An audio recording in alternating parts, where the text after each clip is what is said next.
Welcome to the Metal Bob Live podcast. I am your host, Metal Bob. Today's show is brought to you by Legend Picks and also artist Jeremiah Kalleck.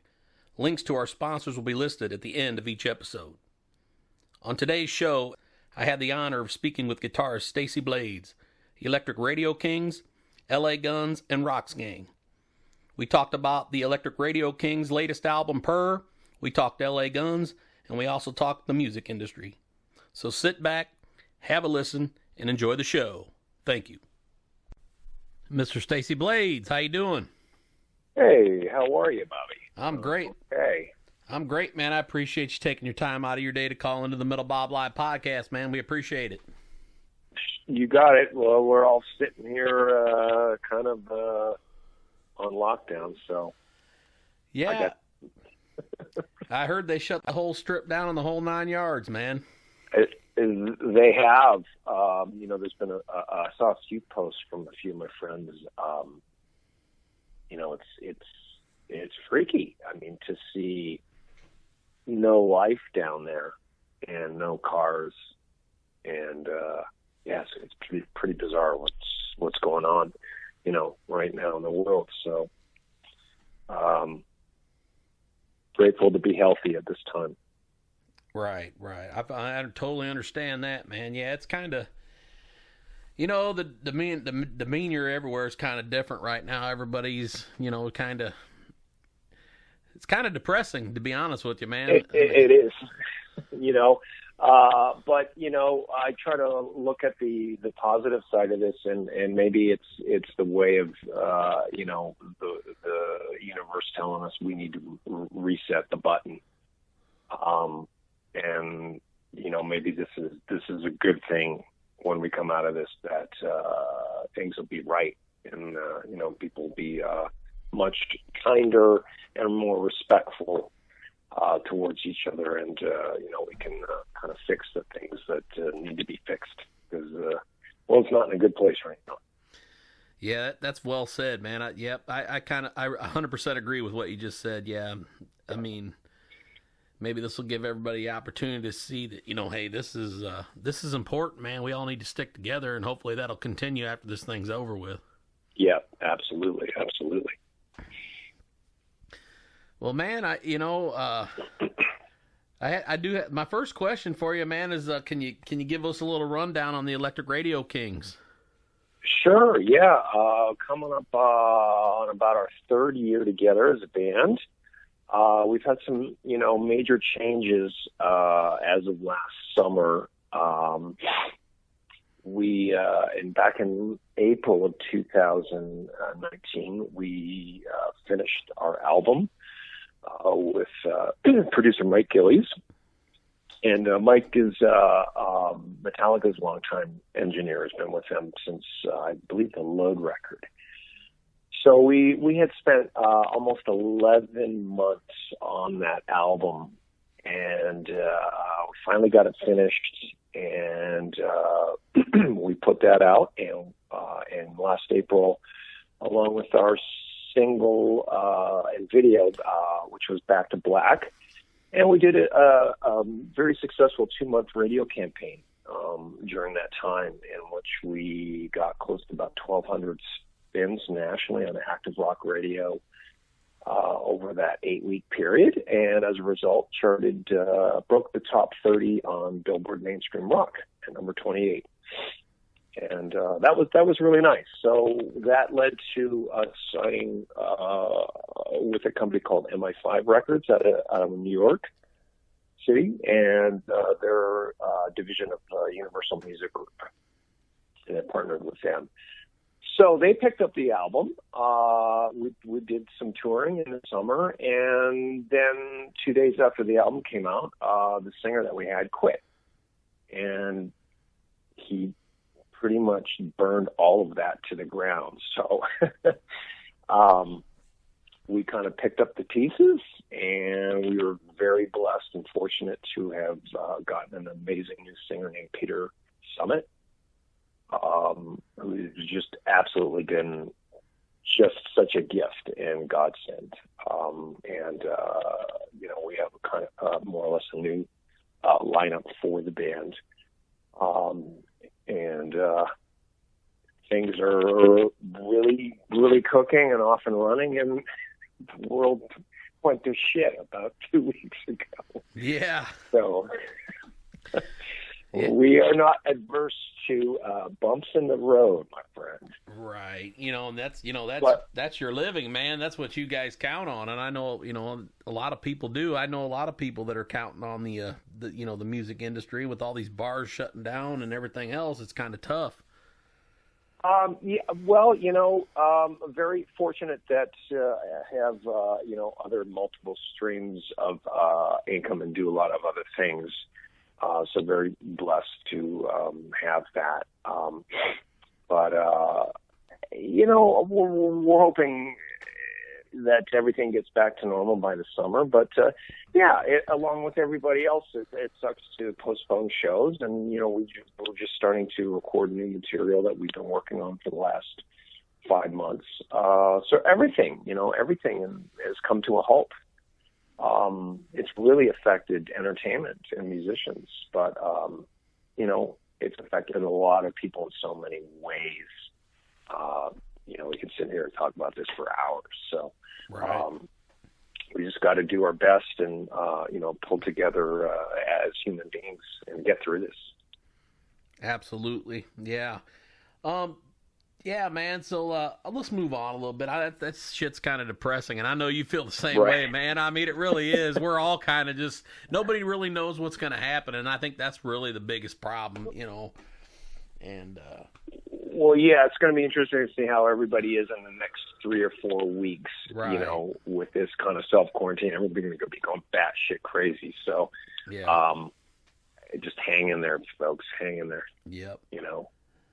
Well, hey, so I got a couple of fan questions for you, if you don't mind answering those. Sure, yeah. So I got one that came in from Jason Ian Petty out of Mississippi. He's a huge Johnny Winter fan, and he was wondering if Johnny Winter had any influence on your guitar playing.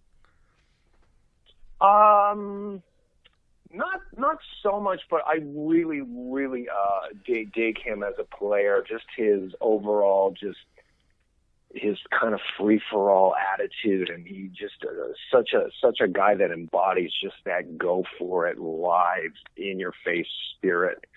And that was one thing I always admired about him. Not so much an influence, but really fantastic player. I mean, you can't argue with that. So right on. Well, there you go, Jason. You heard it from the man, Stacey Blades, right there. I had one more question. Randall Bird out of Moline, Illinois, wanted to know. Randall, what's up? He wanted to know how you landed the LA Guns gig. Okay, so this would have been 2003. Collect my thoughts here. My friend Kev Ratcliffe, who had actually been in the band for a small amount of time. I think he did the Waking the Dead tour with them as a second guitar player. He had phoned me and said, LA Guns is looking for a permanent guitar player. Would you be interested? So I was like, well, yeah, of course, yeah. So he arranged a lunch. I went out to lunch this place in West Hollywood, and it was I think Phil, myself, and Kev, and that's kind of started the ball rolling. So we talked, and I met Phil, and then I think we went back to Phil's place, and Steve came by, and then we set up a rehearsal, and I had actually taken the time to learn about 7 or 8 songs when they said, let's just jam on 4 or 5, and I went in there and I learned 8, and I went in there and just I crushed it. So that's how I got the gig. So after about 10 minutes, I remember Phil came over and hugged me. So I was like, I think I got the gig. Yeah. Well, I'll tell you, I'm a lifelong LA Guns fan. I even got the badge Mm-hmm. tattooed on my arm, man. You know, that's how big a fan I am. I've seen them 50 times now. Wow, nice. That's impressive. You know, and you were with them for, boy, how long were you in the band? About 10 years. Yeah, I was going to say 10 years. You did Rip the Covers Off, and you did Tales from Strip. That was one of your records you recorded with them. That's a killer album, dude. Oh, my God. That was a great album, and we also did Hollywood Forever. Yep. As well, and there's a great live album that we did from the Whiskey A Go Go called Loud and Dangerous. Yep. Yeah. So, we did quite a few great records. With the late great Andy Johns, yes, producer, who has worked with everyone from Zeppelin, Rod Stewart, Eddie Money, Van Halen, Cinderella. Rod Stewart, just the Rolling Stones. I mean, endless. The guy was amazing. So we lost him back in 2013. It was sad, but the Tales from Strip was an excellent record. Just song for song, and the band was really on fire, and the production on that is just incredible. So thank you. Yeah, it was a great record. Yeah, and I remember when Hollywood Forever came out, man, and I'm thinking, man, the first time I heard that record, I mean, it sounded that sounded like old. I mean, that sounded like the old LA Gun stuff. I mean, it sounded like the first couple records. I mean, it really holds up hard to those records, man. Yeah, I thought Tales from the Strip was a little bit better. Hollywood Forever, I thought was a good record. The band was kind of fractured apart a little bit during that time. That was my last year in the band. But overall, I thought it was a really good record. Great production on it too. Right. Well, I was really, honestly, I've always been, like I said, I was an LA Guns fan from the beginning, man. I've been a huge LA Guns fan all my life. I've got autographs of all you guys up on my walls. I got you, I got Tracy, I got Phil, I got, I got everybody on the walls. I got Steve.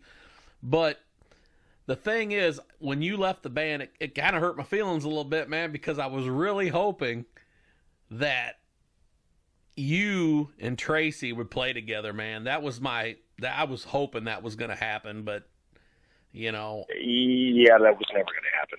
I know it, dude. I don't mean any disrespect or anything. I just was like, because you killed it, man, when you were in that band, and it was just like I think so. Thanks, Bobby. I appreciate that. And I'm just saying this as a fan's point of view. I would have loved to have seen that because, good Lord, that would have been unbelievable. I mean, you guys are both great, and you always you carried that torch for a lot of years, man, and I appreciate that, dude. You kept the music alive in that band, and I appreciate you for that. Yeah, thank you. I mean, it was a good run, It's unfortunate how that happened, and it just was kind of a good marriage gone bad. It was quite a while ago now. 7 years ago. 7 years I've been out of the band, but very, very grateful for my time in the band, and we made some great music and a lot of great memories and awesome shows. Just so blessed to have toured the world 10 times, and so looking back on it, it's fantastic. Whether that would have lasted another 3 more years or so, or 5, I don't know. Who knows what would have happened? But that lineup kind of systematically dismantled. Right. Not that long after I left. Right. So to speak. So who knows what would happen if I hadn't have left. So, Right, and like I said, I didn't mean any disrespect. I hope you didn't take it that way. I just no, not Jesus, at all. Dude, you guys, I would have loved to seen that, but God, you're an amazing guitar player, man, and everything you did with LA Guns, it was huge to me, man. So, thank you, bro. Yeah, so. Okay, man. Well, let's get on to the next question. I got one for you, man. Sure. If you had to pick one album that you couldn't live without, what would it be? Oh, I knew you were going to ask me that. I have to. I ask everybody. No one can ever tell me. Oh, I couldn't even tell you. Quintessential music question. Oh, geez. I don't know if I can tell you one. I could definitely narrow it down. Definitely the Aerosmith Rocks. Nice. Oh, geez. I think Diary of a Madman by Ozzy Osbourne. Okay. Well, you can only pick one though, so now I got to make you choose. There definitely have to be some David Bowie, and that's almost impossible to you know. Now you're throwing David Bowie in there. Now you got me thinking about. Yeah. Now you got me thinking. Yeah, I mean, jeez, you know, I think it would be Bowie's greatest hits, probably, or you know.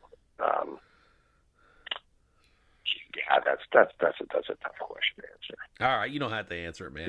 Yeah, Carr's first record. That's Oh yeah. Yeah, that's a good one too. So, yeah. All right, man. So hey, next question. Mm-hmm. What's your take on the music industry these days, man? How do you feel about the way things are? You know, it's kind of this do-it-yourself. There's still a little bit of tried and true industry left, but it's a very hands-on approach. You know, there's just so many artists there that can go out and make music and put a video together and throw it up on YouTube. It's just the whole parameters have changed incredibly with the music industry. But it is very much reliant on social media now and, kind of this, dig in and do it yourself thing. But it still comes down to you got to have good songs. You got to have style. You got to have great songs. And if you don't have great songs, you're not going to last. It really, really comes down to that. So that's something, I pride myself on, or we pride ourselves on, is really coming down to great songs, but it's changed drastically, and you really have to get with the changes, or you will, you get left behind. So it's very, very different than it has over the last 10 years, 15 years, 20 years.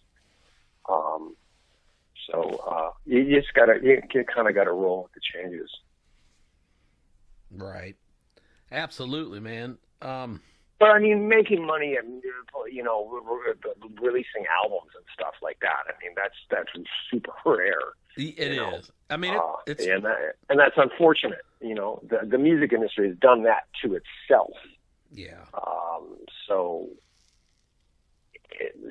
that's a tough one to kind of really see the whole big picture of it. But you used to be able to make money selling records. Yeah. You don't really anymore. So that would be great if that could change, but as of for now, I don't see any change in that. Right. And I don't know if you're familiar with Vic Wright. He lives out there in Vegas, I believe. He used to sing for Johnny Crash back in the early 90s. Oh, wow. Yeah. No, I don't know. I liked that band though. That was a cool band. And he also sang for Tokyo Blade on a couple of their records. Mm-hmm. But I had talked to him, and I guess the rumor is that he actually almost became the singer of LA Guns before Phil now. And I guess that's a true story too. At one point. I did not know that. But now that's just something I heard, and I talked to him about it. Right. And he says it's true, but you know how that is. But right. Anyway, I talked to him a little bit about the industry, and my thing is, I think, this is my opinion on it, I think that when music started to change a little bit, the 80s, early 90s was rolling, man. They were selling millions of records. These people were spitting records out left and right. And then, along came the grunge and everything else. And I don't really blame any of that music for killing anything. I blame the industry because I believe that they should have let all this music coexist on the radio together and let the people decide what they want to listen to. Because if you're not hearing anything but what they're feeding you, you don't know what's out there. Well, and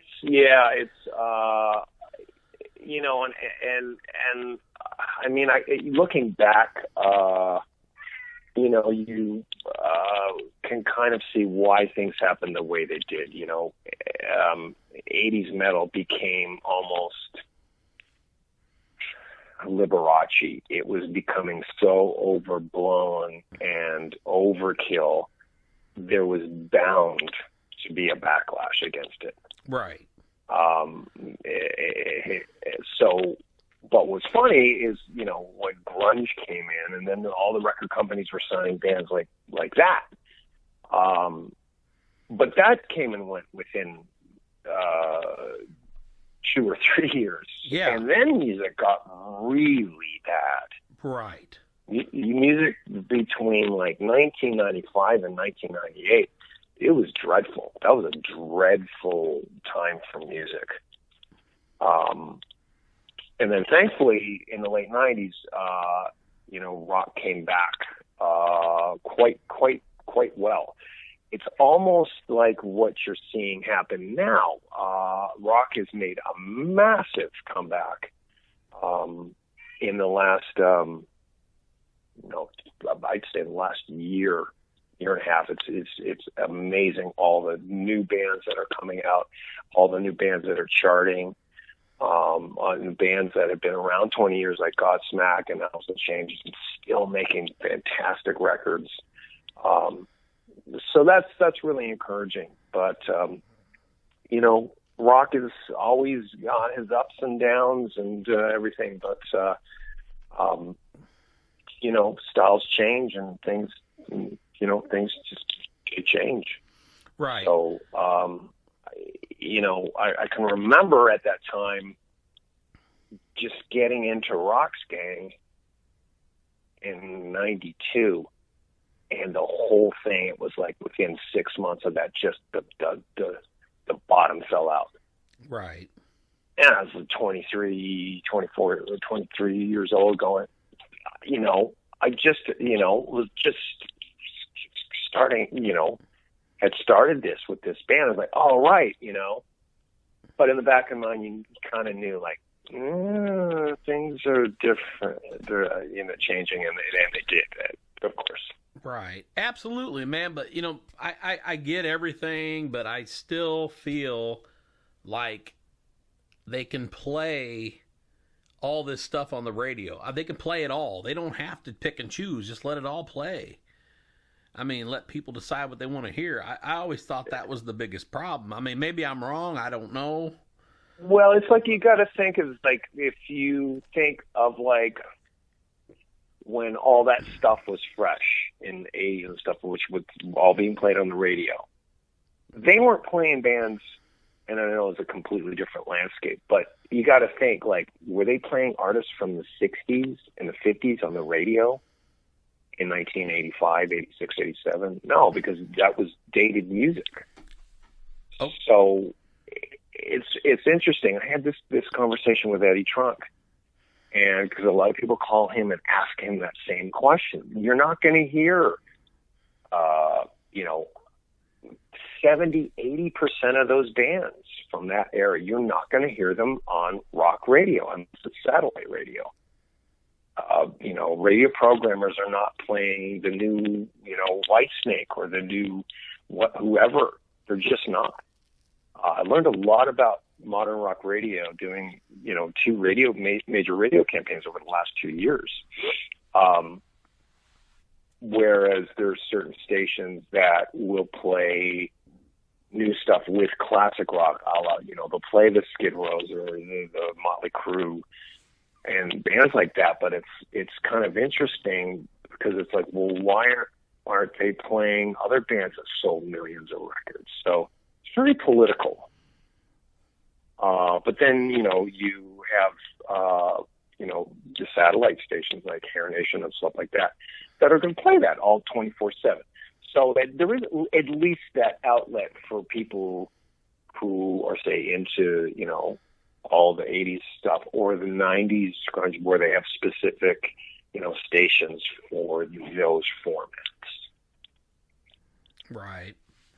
Yeah, I understand. But that's a hard thing to answer because a lot of people don't understand. Well, why are radio playing, the new Cinderella album or whatever? It's like, well, because that's not their format, Yeah, I understand that. I guess it kind of angers me a little bit, man, because I wish I had the money to buy a radio station because that's all I'd play, and I'd shove it down everybody's throat saying, "Hey, this is the good stuff."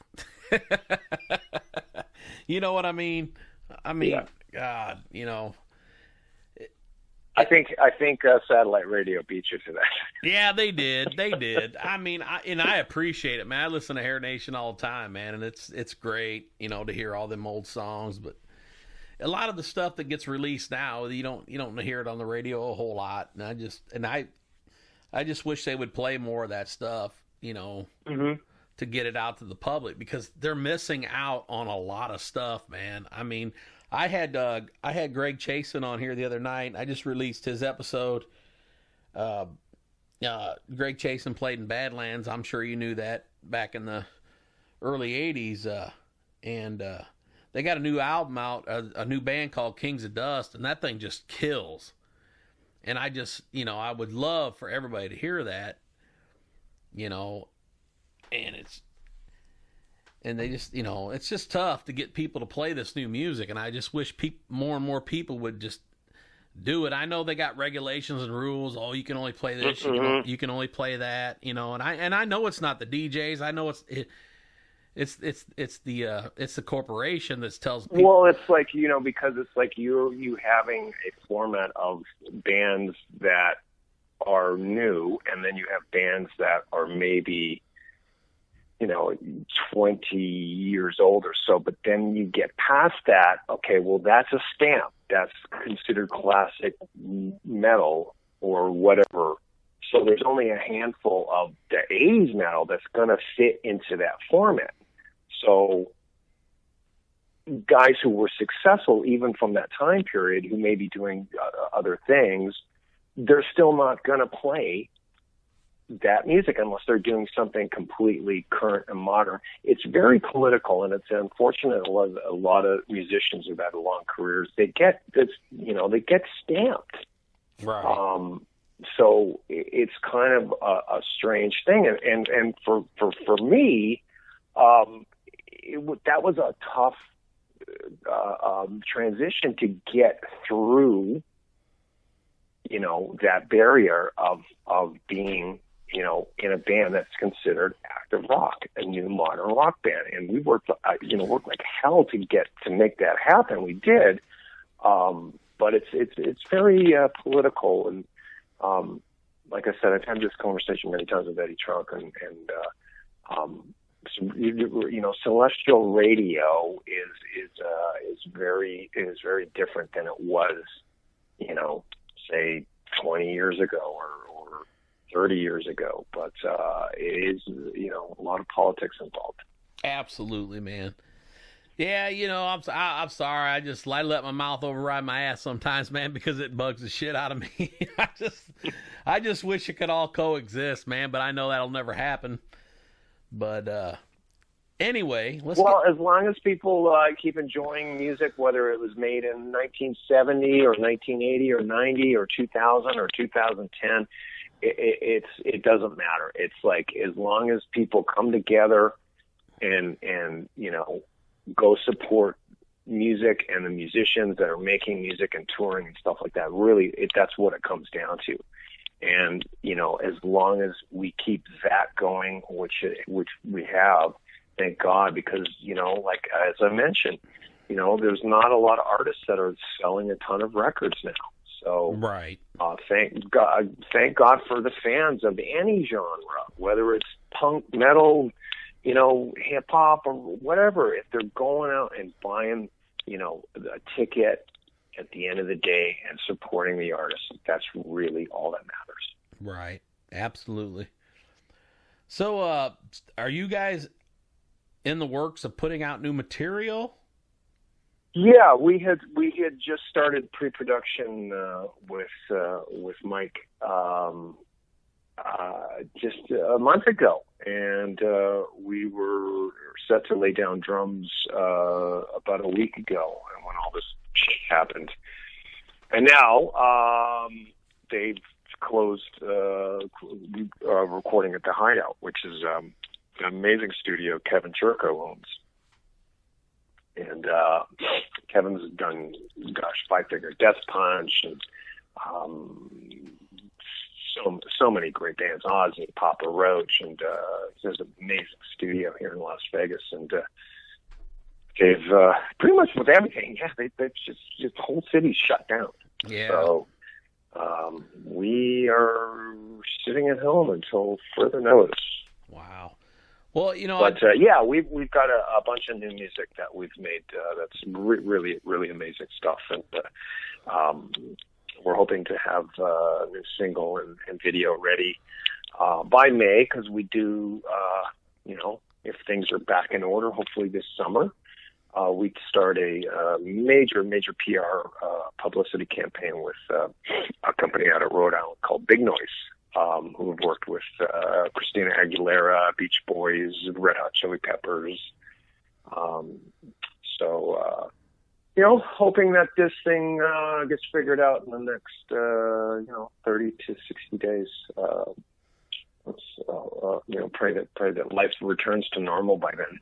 Yep, I'm with you on that, brother. I hope so, too. But right now we can tell everybody that your guys' Electric Radio Kings, the album Purr, is out for purchase right now.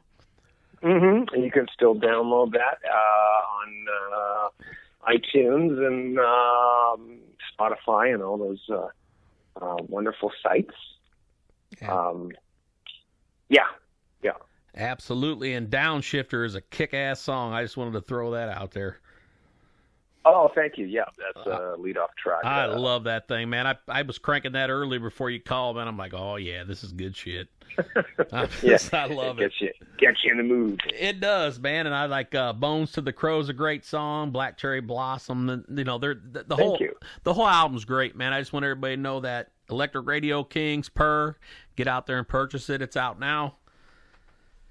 Thank you, Bobby. We worked hard on that, and it was very, very frustrating when we signed that deal and had it re-released. The singers, quit the band and just kind of, flushed it down the toilet, so to speak. That was very heartbreaking and frustrating, but. You pick up the pieces and you put the house back in place and rebuild it and move forward. But got a lot of great reviews on that record. I'm very, very proud of it. So it's a great album. Thank you. And things happen for a reason, man. And Peter, man, he's a hell of a singer, dude. Yes. And he's been an absolute godsend, man. I love that guy to death. And we're making some incredible new music. And he's a great frontman and great guy and great live singer as well. Absolutely, brother. Well, Stacey, man, I think I've taken enough of your time up, man. I really appreciate you calling in, man. And anytime, Bobby. Thank you for having me. You got to forgive me, man. I'm pretty biased when it comes to my music, man. I just want to hear 80s and stuff on the record, all the new rock and roll stuff on the radio all the time, but I'll never get my way, so you got to forgive me for that. Music. I love your enthusiasm, and you're a true music fan, and those are the best kind. Yep. Well, rock on, brother, man. Well, will you guys stay safe out there, and